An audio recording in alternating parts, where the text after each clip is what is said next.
कौन ब्रह्मा का पिता है, कौन विष्णु की मां, शंकर का दादा कौन है, हमको दे बता। ये जानने के लिए कृपया सुनिए। जगत गुरु तत्वदर्शी संत रामपाल जी महाराज के अमृत वचन सर्व पवित्र धर्मों के पवित्र शास्त्रों के आधार पर।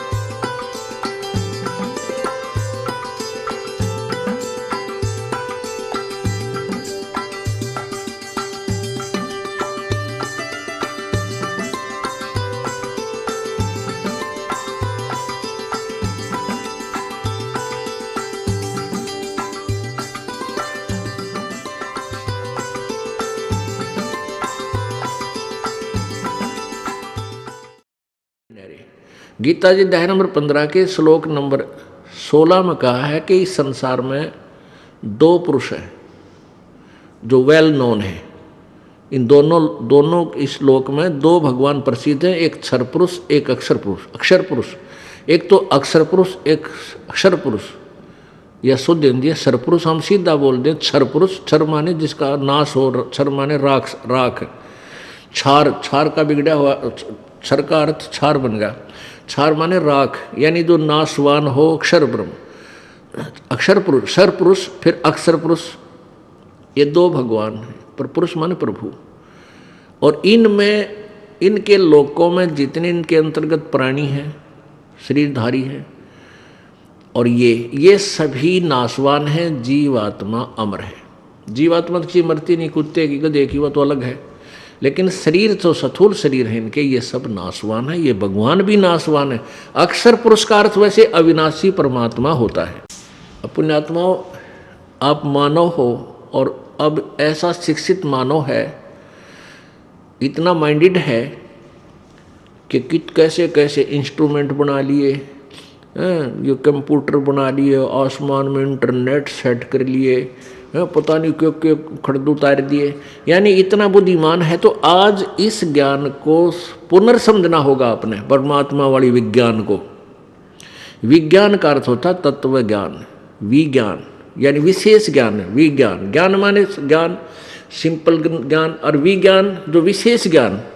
तो जो विज्ञान को हम विज्ञान बोलते हैं वो विज्ञान अलग है, वो भी विज्ञान है, विशेष ज्ञान हो गया। क्योंकि पहले हमें पता नहीं था रेडियो के ऊपर बने, जहाज कैसे बने, कंप्यूटर कैसे बने। ये तो भौतिक विज्ञान हुआ। आध्यात्मिक विज्ञान, आध्यात्मिक तत्व ज्ञान, उसको भी हम बहुत आसानी से सीख सकते हैं, जान सकते हैं, यदि हमारा एक बार बुद्धि इधर डाइवर्ट हो जाए। तो इसलिए हम फेल रहे, क्योंकि हमें जो मार्गदर्शक मिले वो अल्पज्ञ थे और हम उनको सर्वज्ञ मानते थे। हम उनको परम विद्वान मानते थे और वो थे कति अज्ञानी। वो दिखत के विद्वान नजर आवे थे। हमने वो विद्वान नजर आवे थे, लेकिन उनका मोतिया बिंद था भक्ति का, ज्ञान का।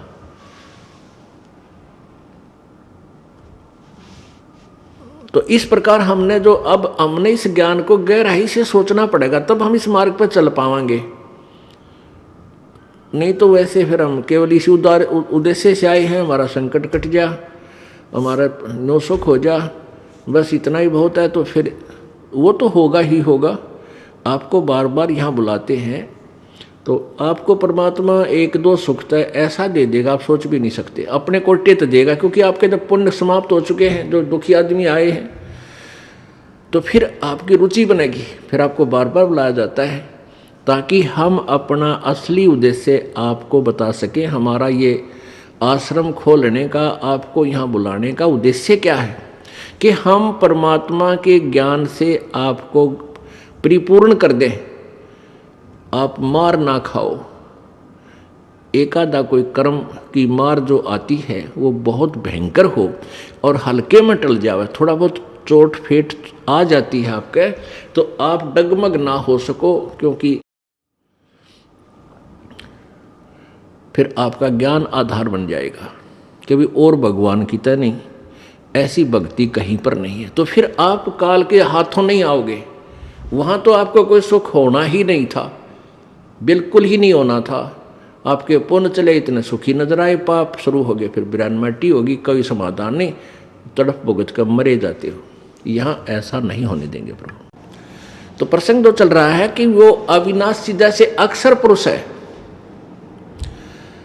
अक्षर का अर्थ होता है जिसका जो नाश कभी ना हो, अक्षर। अब यहाँ इस गीता जी अध्याय नंबर 15 के श्लोक नंबर 16 में अक्षर पुरुष और अक्षर पुरुष दो बता दिए। यहाँ असमंजस में पड़ जावांगे हम, भाई इसको भी अक्षर पुरुष कह दिया, फिर ये अविनाशी भी और फिर नाशवान बता दिया।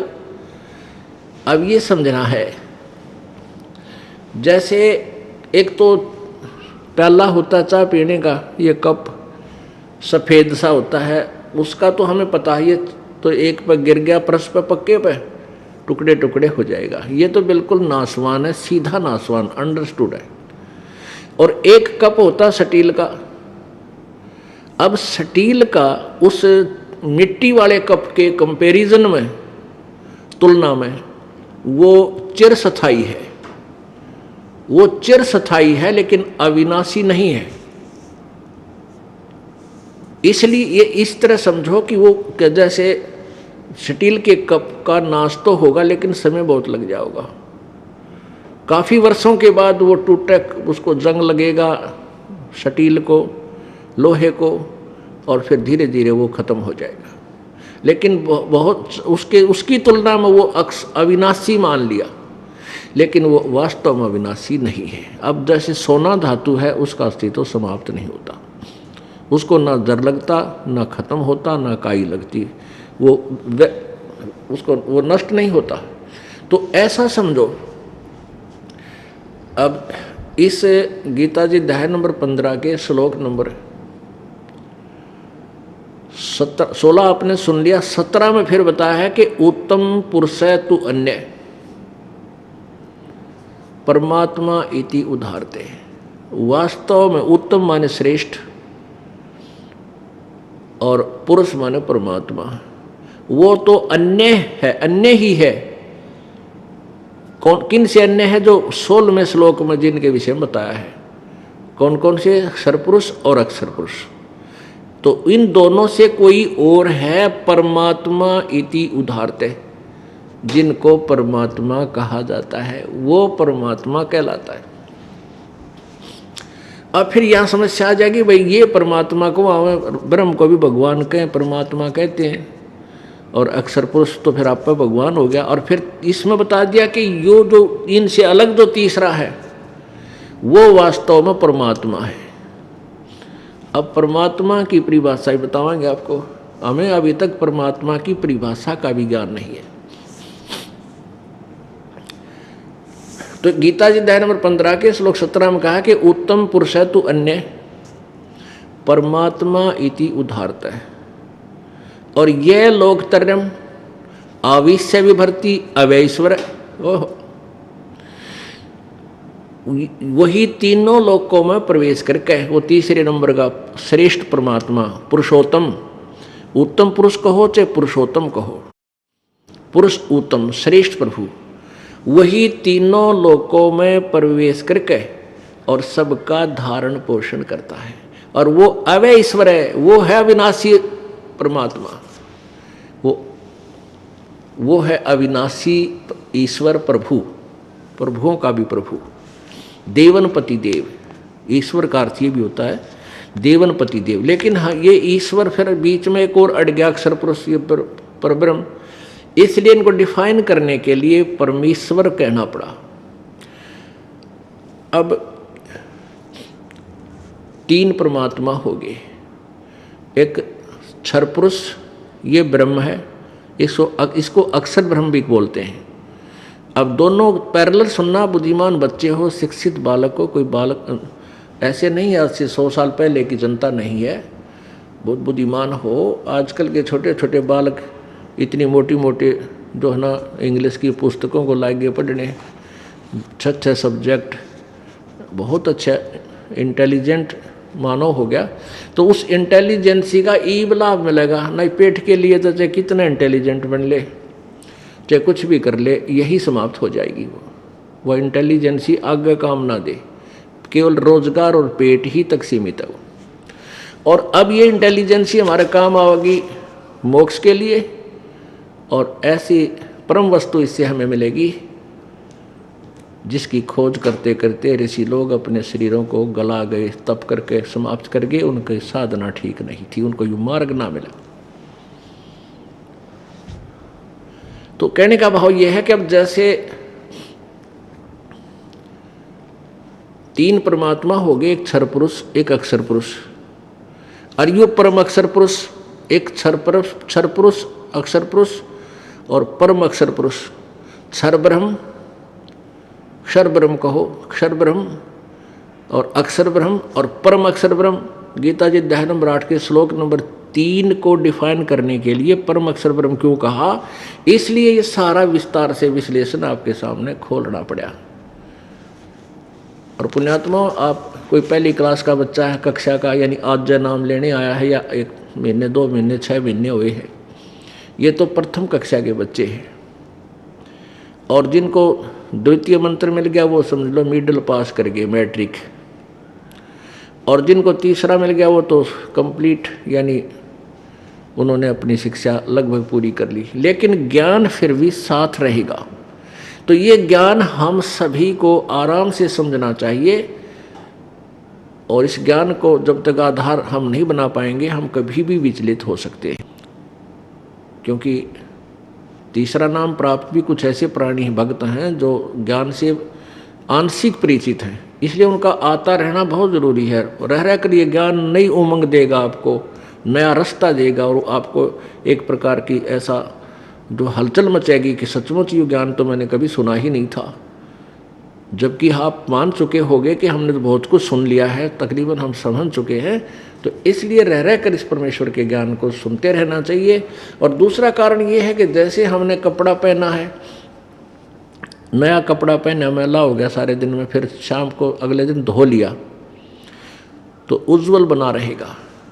तो सत्संग रूपी सरोवर में और प्रवचन रूपी साबुन से इसको अवश्य साफ करवाते रहना चाहिए। ये धोबी घाट है आपके अंतःकरण को साफ करने का।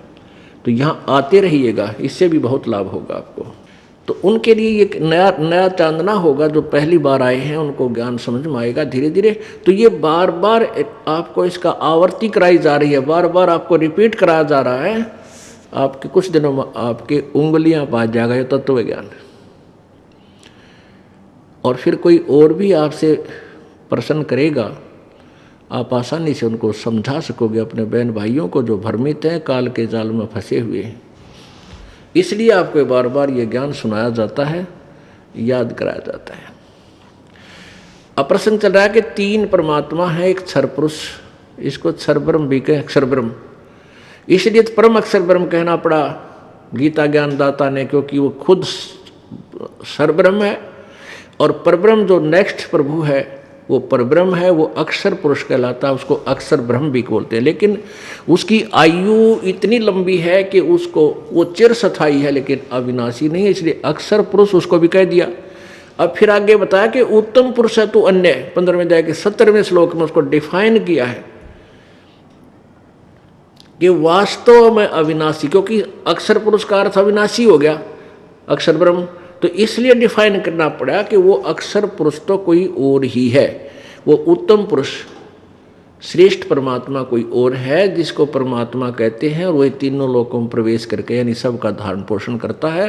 अर्थात संसार रूपी वृक्ष की मूल भी वही है, वो जड़ भी वही है। जड़ से तना से खुराक आता है, जड़ से तना को खुराक आया, आहार मिला, और तना से मोटी डार को, डार से फिर टहनियों शाखाओं को, और फिर पत्तों तक आहार जड़ से ही चलता है। परमेश्वर ने आकर बताया था, खुद भगवान ने एक तत्वदर्शी संत की भूमिका की, कबीर भगवान ने, उन्होंने बताया कबीर अक्षर पुरुष एक पेड़ है, निरंजन वाकी डार और तीनों देवा शाखा है, ये पात रूप संसार। अब गीता जी अध्याय नंबर 15 के श्लोक नंबर 1 से और अब 17 में वो निर्णय आया है कि वो मूल ऊपर को जड़ जो है वो सच्चिदानंद घन परमात्मा है, आदि पुरुष परमेश्वर है, पूर्ण ब्रह्म है।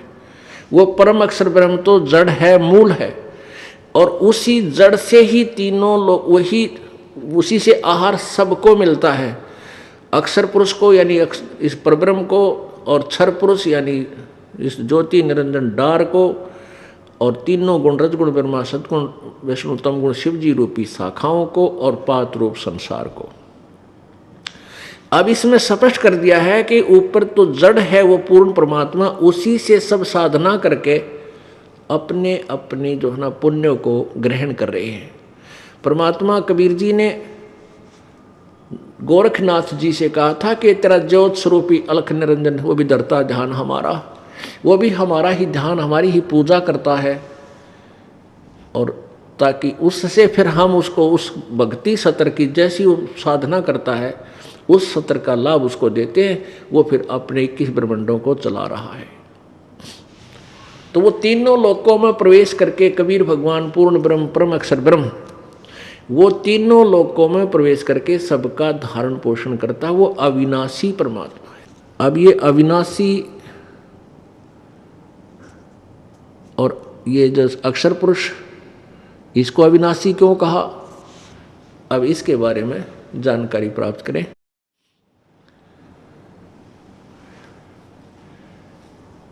ब्रह्मा विष्णु और महेश ये तीनों देवता नाशवान हैं।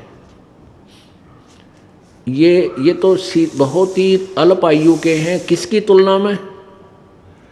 अन्य भगवानों की तुलना में। अन्य कौन? ब्रह्म और परब्रह्म की आयु की तुलना में।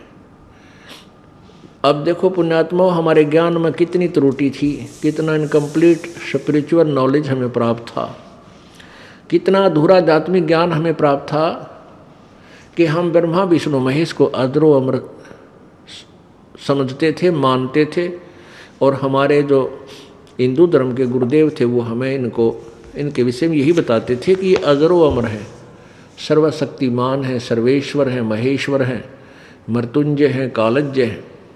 अभी इन्हीं की जीवनी में हमने पढ़ा, ये स्वयं स्वीकार कर रहे हैं कि हम तो अविनाशी नहीं हैं, हमारा तो जन्म और मृत्यु होता है। पहले तो ये निर्णय देते हैं, आपको प्रमाण देते हैं कि ब्रह्मा विष्णु महेश नाशवान है। और फिर गीता ज्ञान कौन दे रहा है? ब्रह्म दे रहा है, ज्योति निरंजन काल दे रहा है। वो चौथे अध्याय के 5वें श्लोक में आप ही स्वीकार कर रहा है कि मेरे और तेरे बहुत जन्म हो चुके, तू नहीं जानता मैं जानता हूं। अब बाकी जैसे ब्रह्मा विष्णु महेश के बारे में जानकारी आपको देते हैं श्रीमद् देवी भागवत यानी देवी पुराण के 3रे स्कंद में। देखिएगा, श्रीमद् देवी भागवत सचित्र मोटा टाइप, केवल हिंदी, गीता प्रेस गोरखपुर से प्रकाशित है।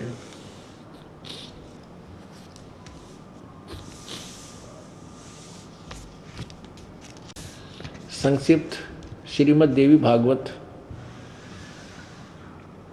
संपादक हनुमान प्रसाद पोदार, चिमनलाल गोस्वामी। ये कहाँ से मुद्रित है और प्रकाशित है? प्रकाशक एवं मुद्रक गीता प्रेस गोरखपुर, गोविंद भवन कार्यालय कोलकाता का संस्थान है। ये इनके फ़ोन नंबर है। इसके 123 पृष्ठ पे ये देखिएगा, 123 पृष्ठ पे 3रा स्कंद,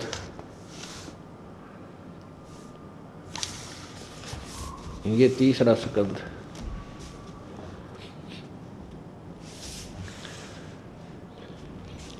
अब भगवान विष्णु जी दुर्गा की स्तुति कर रहे हैं अपनी माँ की। तुम शुद्ध स्वरूपा हो, यह सारा संसार तुम्ही से उद्भासित हो रहा है। मैं अर्थात विष्णु, मैं ब्रह्मा और शंकर, हम सभी तुम्हारी कृपा से विद्यमान हैं। हमारा आविर्भाव, आविर्भाव माने जन्म, और तिरोभाव माने मृत्यु हुआ करता है। हमारा तो जन्म और मृत्यु होता है। हम अविनाशी नहीं है, हम नित्य नहीं है। नित्य माने अविनाशी। तुम ही, केवल तुम ही नित्य हो, जगत जननी हो, प्रकृति और सनातनी देवी हो। अब भगवान शंकर बोले, देवी यदि महाभाग विष्णु तुम ही से प्रकट हुए हैं तो उनके बाद, यानी विष्णु के बाद उत्पन्न होने वाले ब्रह्मा भी तुम्हारे बालक हुए, और फिर मैं तमोगुणी लीला करने वाला शंकर क्या तुम्हारी संतान नहीं हुआ? अर्थात मुझे भी जन्म देने वाली, उत्पन्न करने वाली तुम ही हो। शिवे, संपूर्ण संसार की सृष्टि करने में तुम बड़ी चतुर हो। इस प्रकार इस संसार की सृष्टि, स्थिति और संहार में तुम्हारे गुण सदा समर्थ है। उन्हीं तीनों गुणों से उत्पन्न हम ब्रह्मा, विष्णु एवं शंकर नियमानुसार कार्य में तत्पर रहते हैं। अब श्री दुर्गा पुराण ने, देवी पुराण ने यह सिद्ध कर दिया कि ब्रह्मा, विष्णु, महेश स्वयं स्वीकार कर रहे हैं हमारा जन्म और मृत्यु होता, हम अविनाशी नहीं है।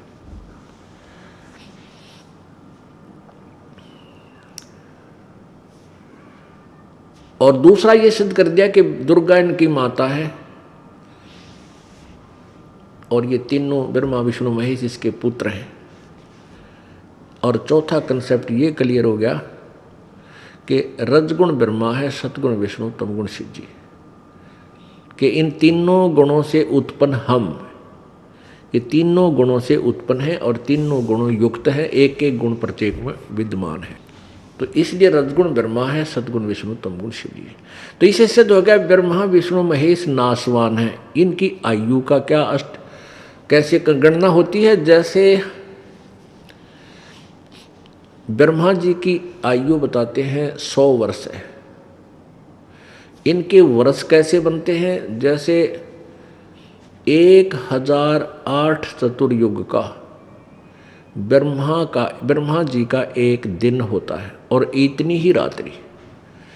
इसको लमसम में 1000 चतुर्युग की रात्रि और इतना ही दिन लेते हैं।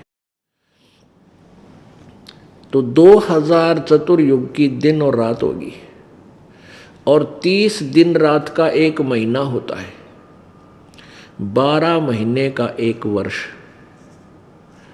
और 100 वर्ष की आयु ब्रह्मा जी की।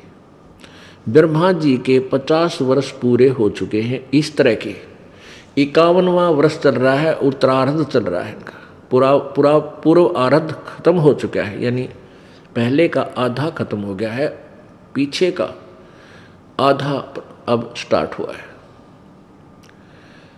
अब जब 7 ब्रह्मा की मृत्यु हो जाएगी, 1 विष्णु की मृत्यु होगी और 7 विष्णु जी की मृत्यु हो जाएगी, तब 1 शिव जी की मृत्यु होगी। रजगुण, सतगुण, तमगुण जैसे ये ब्रह्म के पुत्र हैं।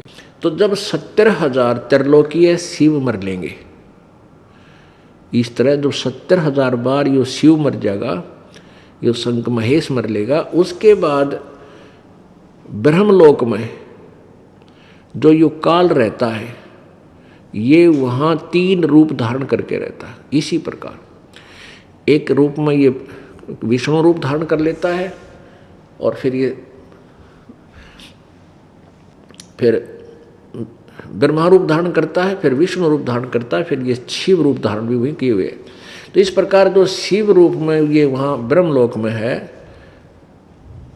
इसकी मृत्यु होती है 70,000 बार। ये त्रिलोकीय शिव मर लेंगे।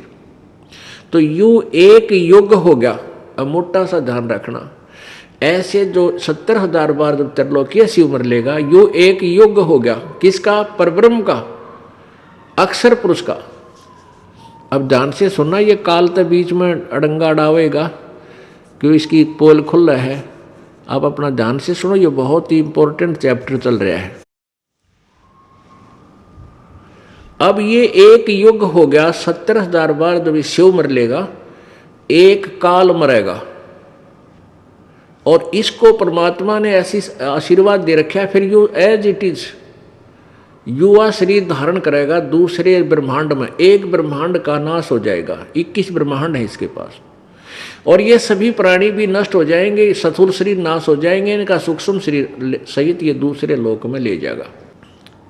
और इसी प्रकार दुर्गा की भी मृत्यु इसी स्थिति से होगी, काल के साथ मरेगी ऐसे ही, और इसका भी फिर युवा शरीर होगा। वहाँ दूसरे ब्रह्मांड में ये फिर इसी प्रकार अपनी प्रजनन क्रिया से इन 3 पुत्र रजगुण ब्रह्मा, सद्गुण विष्णु, तमगुण शिव जी, अन्य श्रेष्ठ आत्माओं, अच्छी आत्माओं को ये वहाँ जन्म देंगे। और जो वर्तमान में ब्रह्मा विष्णु महेश चल रहे हैं, ये 84 लाख योनियों में साधारण जीव की तरह इनका जन्म प्रारंभ हो जाएगा। तो ये एक युग हो गया। अब ध्यान रखना, युग और चतुर्युग में ब्रह्मा जी की आयु और अन्य जो ये 3 भगवान, 2 और भगवान और हैं विष्णु और शंकर, इनकी आयु का तो परिमाण है चतुर्युग से, और अब केवल युग से होगा पर ब्रह्म का जो है। तो ये एक युग हो गया उस अक्षर पुरुष का, जो गीता जी अध्याय नंबर 15 के श्लोक नंबर 16 में क्षर पुरुष और अक्षर पुरुष। तो ये क्षर पुरुष, ये अक्षर पुरुष जो है, क्षर पुरुष यानी ब्रह्म, इसकी मृत्यु होगी ऐसे जैसे 70,000 त्रिलोकीय शिव मरने के बाद एक शिव मरा, इस काल रूपी शिव कहो, काल रूपी ब्रह्म कहो, सदाशिव कहो, ये वही काल है, इसकी मृत्यु होगी। तो ये इसकी एक बार जो मृत्यु हुई ऐसे तो एक युग हो गया उसका अक्षर पुरुष का, और ऐसे ये 1000 युग का अक्षर पुरुष का दिन और इतनी ही रात्रि, नोट चतुर्युग, इसमें चतुर्युग नहीं है। गीता जी अध्याय नंबर 8 के श्लोक नंबर 17 में इन अनुवादकर्ताओं ने अड़ंगा कर रखा है, इन्होंने चतुर्युग लिख दिया, जबकि मूल संस्कृत में युग है, चतुर्युग नहीं है उसमें। और इन्होंने बस ब्रह्मा जी की आयु का विश्लेषण वहाँ पर दे दिया, जबकि वहाँ पर अक्षर पुरुष यानी परब्रह्म के विषय में उसकी आयु का वर्णन दिया गया है। तो ऐसे 1000 वर्ष का ब्रह्म, परब्रह्म का 1000 वर्ष, ऐसे बने हुए 1000 वर्ष यानी 1000 युग, नोट चतुर्युग, ऐसे बने हुए 1000 युग का ब्रह्म, उस परब्रह्म का दिन, इतनी ही रात्रि अक्षर पुरुष की, और 30 दिन रात का 1 महीना, और 12 महीने का 1 वर्ष, और 100 वर्ष की इस अक्षर पुरुष की आयु अर्थात इसकी मृत्यु होगी। अब इसलिए इसको अक्षर पुरुष कह दिया, चिरस्थायी है ये। अब विचार करो, मनुष्य 100 वर्ष में तकरीबन मृत्यु को प्राप्त हो जाती है, और 43,20,000 वर्ष क्या एक चतुर्युग बनता है, सतयुग, त्रेता, द्वापर और कलयुग, 43,20,000 वर्ष का। और फिर ऐसे ऐसे चतुर्युग 1008, 1000 मान लो तो भी गणे बहुत हो जाते हैं, इसलिए लमसम ले लिया 1000 चतुर्युग, और इतनी रात्रि, और फिर 30 दिन रात का 1 महीना, 12 महीना का 1 वर्ष, 100 वर्ष की ब्रह्मा की आयु, उस तो 7 गुणी विष्णु की, उस तो 7 विष्णु से 7 गुना शंकर जी की, और 70,000 जब बार शंकर मर ले, जब एक वह काल मरे, जो गीता ज्ञानदाता 4थे अध्याय के 5वें और 9वें श्लोक में कहता है कि मेरे जन्म तेरे बहुत हो लिए, तू नहीं जानता मैं जानता हूँ, मेरे जन्म और कर्म दिव्य हैं, अलौकिक हैं, तुम्हारे तरह जन्म नहीं होता मेरा ऐसे जन्म होता है। मृत्यु तो होती है, इसको दुख भी होता है मृत्यु का, परेशानी भी होती है मृत्यु के समय, लेकिन शरीर इसका छूटता है, फिर दोबारा युवा जन्म इसको मिल जाता है। अब ये अक्षर पुरुष भी नाशवान क्यों बताया, इसलिए तो तीसरे की व्याख्या करनी पड़ी कि उत्तम पुरुष है तो अन्य परमात्मा है उधारते, यह लोग तरम आविश्य विभर्ती, अवय ईश्वर है, वो अविनाशी भगवान है, तीसरे नंबर का वो परम अक्षर ब्रह्म है। एती उम्र बुलंद मरेगा अंतरे, क्योंकि कोई सतगुरु में ले न लगे न कान न भेंटे वो संतरे। ओह, इतनी उम्र बुलंद मरेगा अंतरे, सतगुरु लगे न कान न भेंटे वो संतरे। ओह, वो संत तुझे नहीं मिले, वो सतगुरु तेरा कान नहीं लगे। अब देखो इसमें दो व्याख्या की है कि सतगुरु लगे न कान न भेंटे संतरे, वो संतरे। जैसे ही आप जी तत्व ज्ञान से परिचित होगे, आप ऐसे संत तो होगे कि दूसरे को बता सकते हो भाई ज्ञान ये है, लेकिन आप सतगुरु नहीं हो। सतगुरु तो वो होगा जो नाम देगा।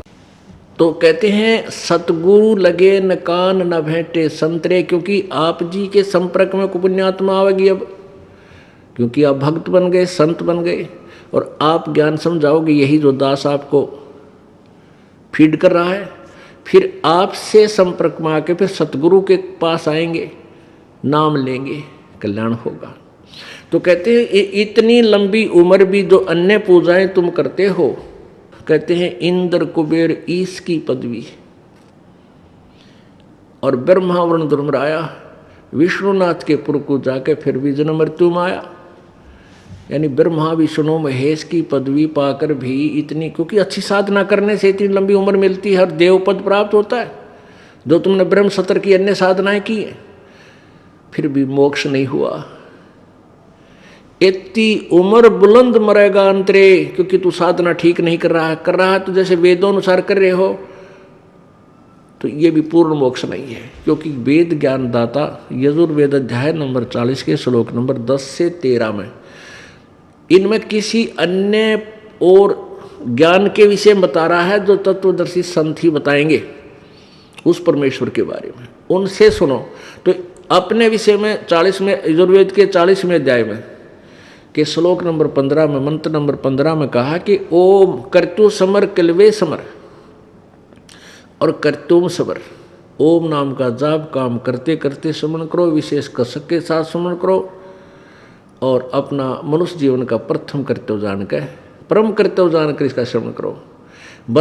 वायु अनिलम भस्मांतम शरीरम अमृतम, कि जब तेरा शरीर नष्ट होगा तो शरीर छोड़कर जाएगा, तब तुझे मेरे सत्र की जो अमरत्व है वो प्राप्त हो जाएगा। अब ब्रह्म साधना से ब्रह्मलोक प्राप्त होता है। ब्रह्मलोक प्राप्त प्राणी 36,000 बार उत्पत्ति प्रलय तक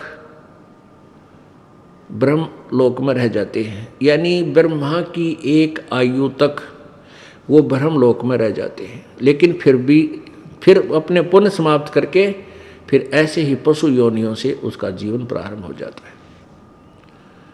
अब परमात्मा कहते हैं 36,000 बार, यानी ब्रह्मा की उम्र तक भी आप स्वर्ग में भी रह गए तो फिर क्या हुआ, और फिर भी मृत्यु जन्म मृत्यु। और फिर कहते हैं पर ब्रह्म की आयु आप गणना भूल जाओगे कितनी है, तो दूसरे हिसाब से फिर सेट करनी पड़ी प्रभु ने उसकी उम्र बताने के लिए।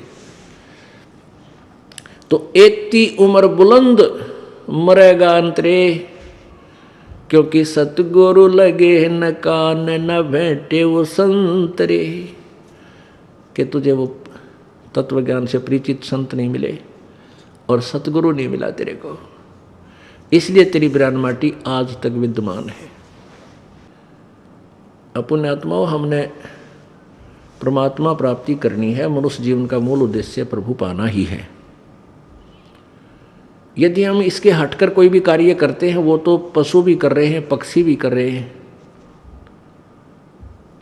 सभी अपने बच्चे उत्पन्न करते हैं, उनमें मोह ममता, उनके बारे में चिंतित, फिर मृत्यु, सभी ऐसे ही चल रहे हैं। यदि हमने मनुष्य जीवन पाकर परमात्मा प्राप्ति नहीं की, यानी सतलोक नहीं पहुँचे, फिर चाहे हम यहाँ पर प्रधानमंत्री बन जावा और चाहे देव पद प्राप्त कर लें, हमारी दुर्गति नहीं मिट सकती। जब ये प्राणी माँ के पेट में था, माँ के गर्भ में जब प्राणी होता है, इसको पता होता है जीव को मानव शरीरधारी प्राणी को माँ के गर्भ में होता है तो इसको पता होता है कि अब तेरी आगे चल के क्या दुर्गति होगी, तेरा के बुरा हाल होगा। और ये दुर्गति किस कारण से हुई कि मैंने भक्ति भगवान की नहीं किसी मनुष्य जीवन में।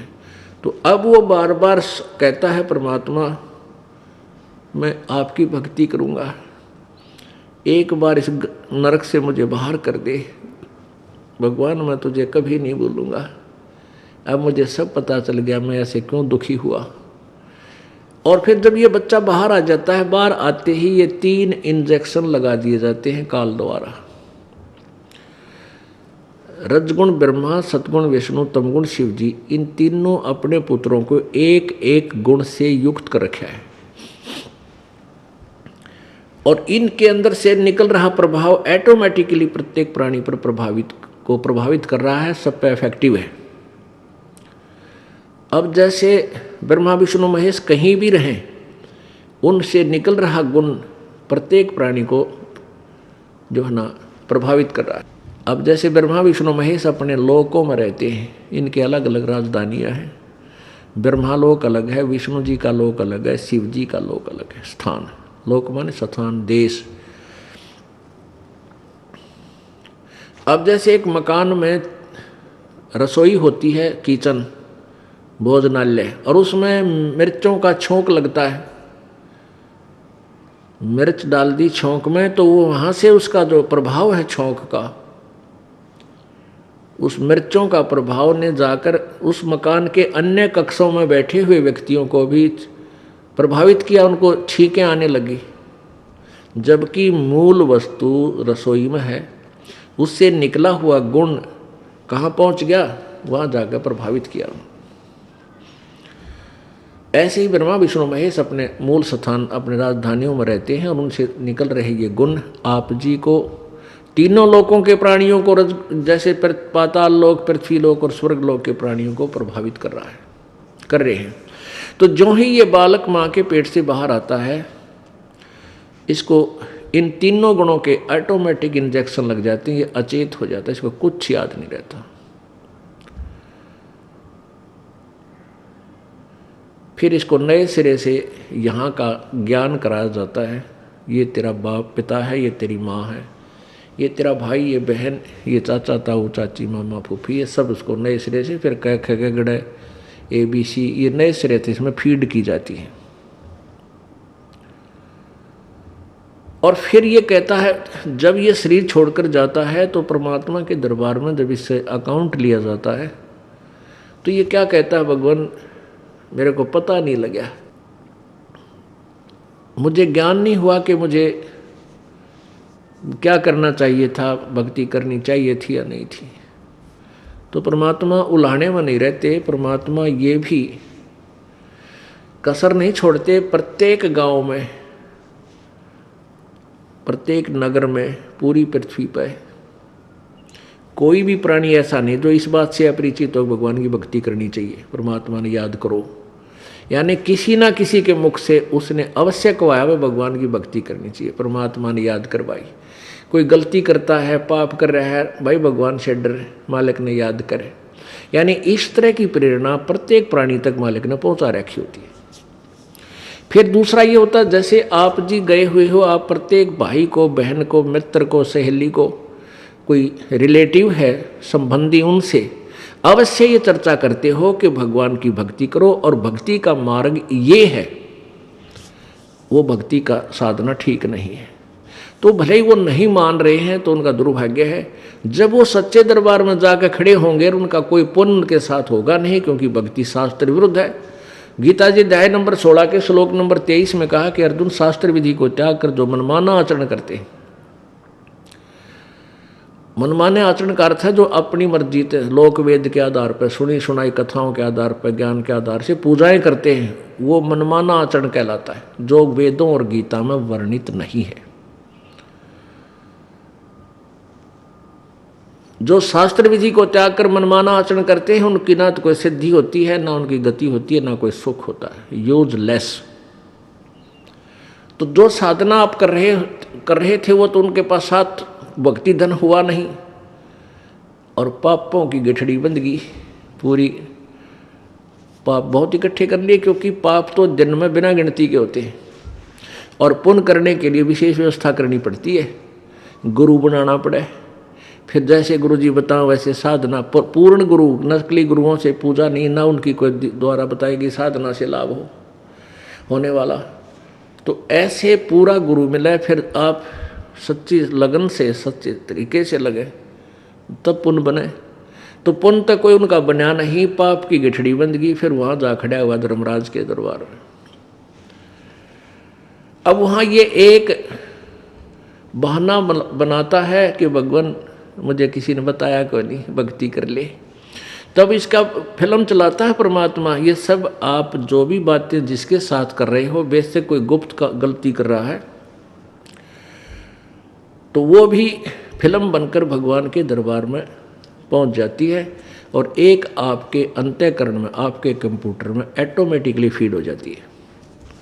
तो जब ये वहाँ खड़ा होकर ये झूठ बोलता है, बहाना बनाता है, तो परमात्मा इसके कंप्यूटर से जो वहाँ भगवान के दरबार में इसके नंबर का है ऑन कर देता कि ले देख, ये भक्त तुझे क्या कह रहा है, ये बहन तुझे क्या कह रही है कि भक्ति कर ले, तू क्या कह रहा है, फिर देखेंगे किसने देखा है। ईब के भक्ति करने का टाइम से बुढ़ा होकर भक्ति करूँगा। और भक्ति तने करी नहीं, बकवाद करता रहा। फिर ये कैसे कह रहा है कि मेरे को किसी ने बताया नहीं। फिर ये यूं कर ले है नीची गर्दन, भगवान गलती बन गई बन गदा। अब गलती की सजा दूं मैं, मेरे पास और कोई विकल्प नहीं, जैसी तू करेगा वैसा फल दे दूंगा। तेरा पुण्य होता तो स्वर्ग भेज दूं, हो देवता बना दूं, पुण्य नहीं है तो बन गदा। फिर ये कहता माफ करो भगवान, माफ करो परमात्मा। फिर धर्मराज कहता जब तुझे मनुष्य शरीर कभी प्राप्त हो तब तू भक्ति करना भाई, अब कुछ नहीं बना, जाइए। तो जब ये माँ के गर्भ में वहाँ से जब ये मानव शरीर प्राप्त करके चलता है, वहाँ के जो देव पुरुष हैं वो भी कहते हैं इस आत्मा को कि भाई तेरा दाव लग गया और ये मनुष्य शरीर बार बार नहीं मिलता, पूरे संत की तलाश करिए। देवता भी पछता रहे हैं कि हमने तो गलती कर दी, हमें भी संत पूरा नहीं मिला, हमारी भी जन्म मृत्यु होगी और कभी मनुष्य शरीर मिलेगा तो पूरे संत ने ढूंढाएंगे भाई। इन अधूरे संतों के आधार पर हमने भक्ति कर ली, हम पार नहीं हो पाए, हम फिर जन्म मृत्यु में। तो आने वाले मानव शरीर प्राप्त करने वाले को प्रत्येक ने एक सलाह देते हैं कि तेरा दाव लग गया भाई, भक्ति करिए, बकवाद मत करना। तो वहाँ तो ये बिल्कुल पक्का होका हुआ है, माँ के गर्भ तक इसको याद रहता है। बाहर आते ही फिर ये 3 गुणों के प्रभाव से ये फूल जाता है। अपने आत्माओं,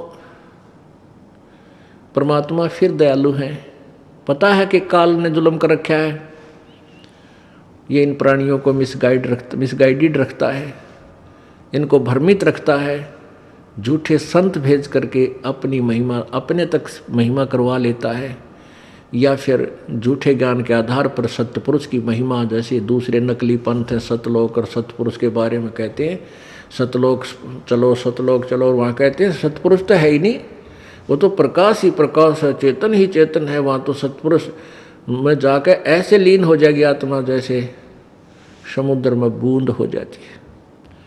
अब किसी का थोड़ी बहुत लगन बने कि भगवान प्राप्त करूं तो उल्टा हट जा भाई, वहाँ तो भगवान में मिल जाना है, जाके फिर करेंगे कि वहाँ हम चाहें परमात्मा प्राप्ति, उसके दर्शन करें, उसके सेवा करें। जैसे परमात्मा ने कबीर जी की वाणी में है, परमेश्वर कबीर जी की वाणी में, करने नो दीदार महल में प्यारा है। उसमें लास्ट में कहा है कि जो आत्मा सतलोक चली जाती है, जो पुण्य आत्मा, वहाँ तो वहाँ उनका 16 सूर्य जैसा शरीर बन जाता है। 16 सूर्य जैसा शरीर का तेज, इतना नूरी शरीर होता है, इतना सुंदर शरीर, चमकीला शरीर है उनका, लेकिन 16 सूर्य जैसा चमकीला बन जाता है। और फिर वो सत्य पुरुष यानी उस अविनाशी भगवान के ऊपर चंवर करते हैं, सेवा करते हैं अपने भगवान की। अरे इन अनाड़ियों ने परमेश्वर कबीर जी के इस शब्द का अनुवाद भी ना करना आया, उसको भी अपने हिसाब से फिर भी ठीक से नहीं समझ सके। अपने हिसाब से फिर भी थ्योरी व रोंग जो थ्योरी है उसी को आधार बनाकर अपने शिष्यों को अनुवाद करके दे रहे हैं कि परमात्मा निराकार है, वहाँ तो चेतन ही चेतन है, और वहाँ तो आत्मा ऐसे मिल जाती है जैसे बूंद समुद्र में। अरे बूंद समुद्र में मिल जाओ तो डूब कर मरने वाली बात होगी, कौन मरे डूब कर समुद्र में।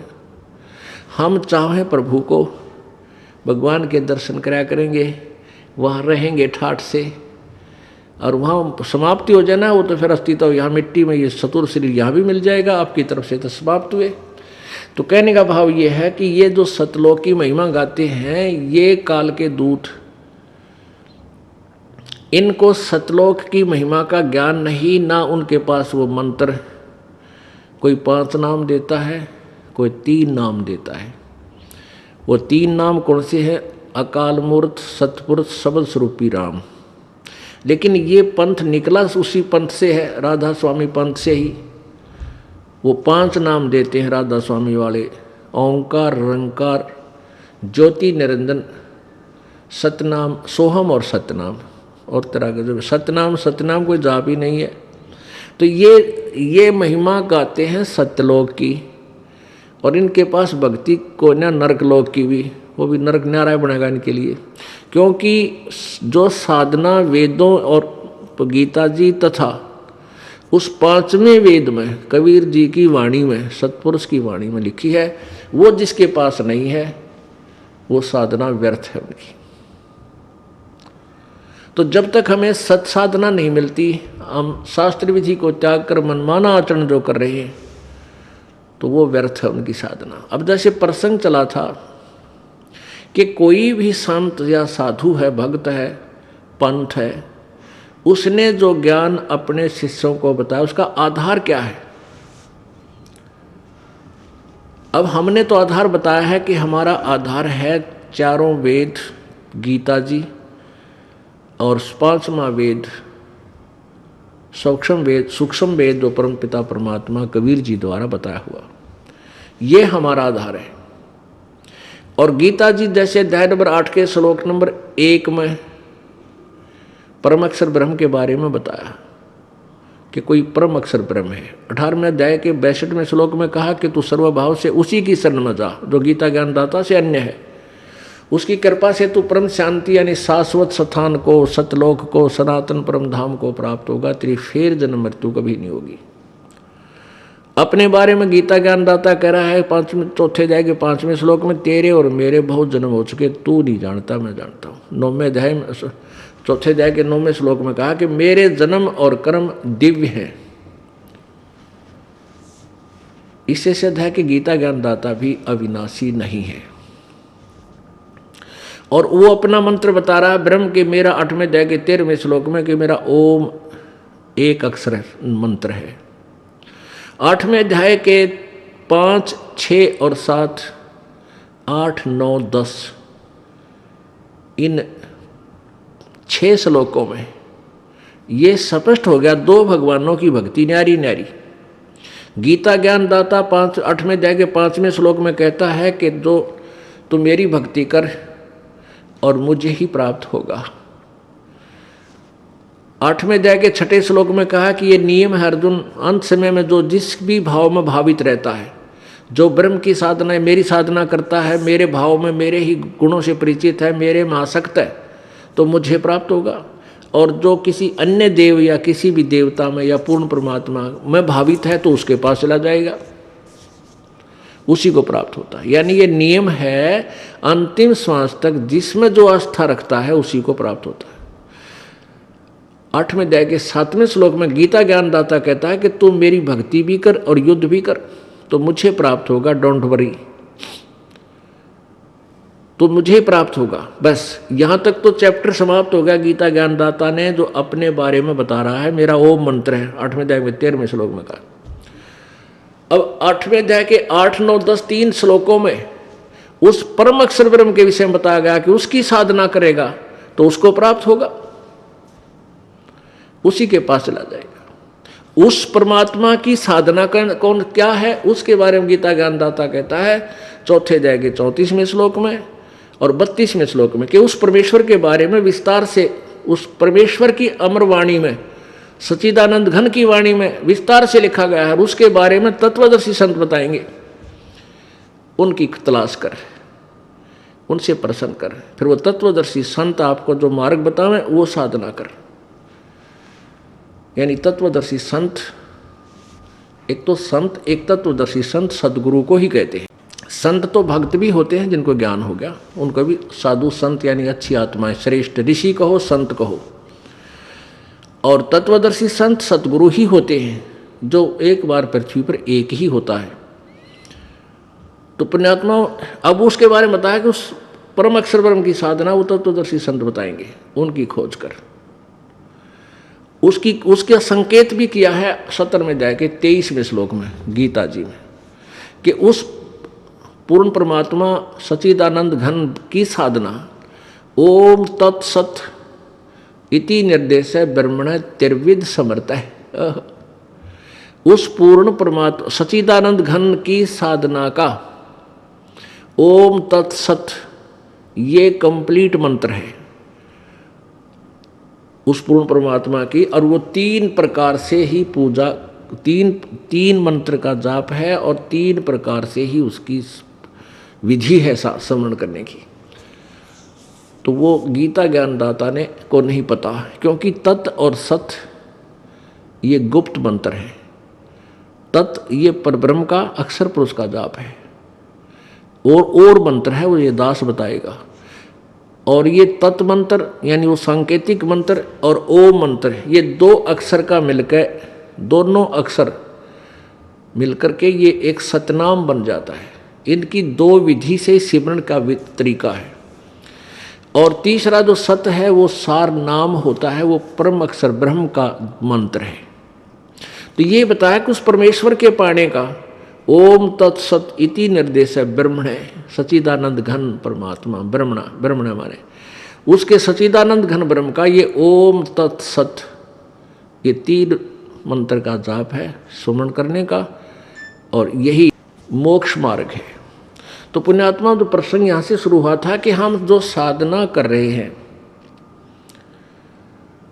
प्रत्येक प्राणी भक्ति कर रहा है, और वो क्या कर रहा है, उसका आधार क्या है, सबसे पहले ये निर्णय करके तब हमने इस भक्ति मार्ग पर कदम रखना चाहिए, नहीं तो सूखे डले ढोरे।